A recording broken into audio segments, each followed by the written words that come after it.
Thousands of women in Ecuador took to the streets last month to demand greater rights, including access to safe and legal abortion and more protection against gender-based violence.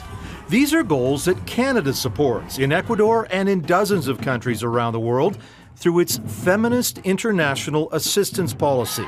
That's a program that's providing $650 million worth of foreign aid for projects as varied as education programs for adolescents in Bolivia, to abortion services in Mozambique, to financial aid for female entrepreneurs in Southeast Asia. But no one in Canada seems to know anything about this program. Yeah, I think it actually does have a low public profile. In fact, even our students don't know necessarily about a Feminist International Assistance Policy.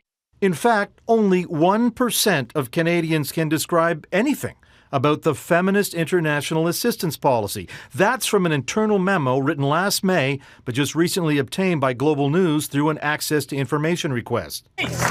Aid workers worry that the low profile makes aid programs vulnerable to cuts. Indeed, during the election, Conservatives said they would slash aid funding by 25%, or $1.5 billion.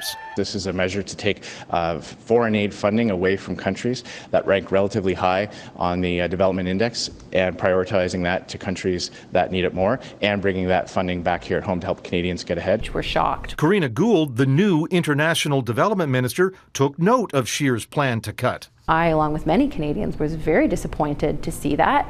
But I also think that, as you mentioned, it speaks volumes to the fact that we need to do a better job of talking about what it is we're doing. We have to start to think about how to reinvest in Canadians and engage the Canadian public in a way that they want to commit to foreign aid, that they understand how much it is, how little it actually is, and are interested in increasing that spending. Indeed, relative to the size of its economy, Canada spends a pittance on foreign aid.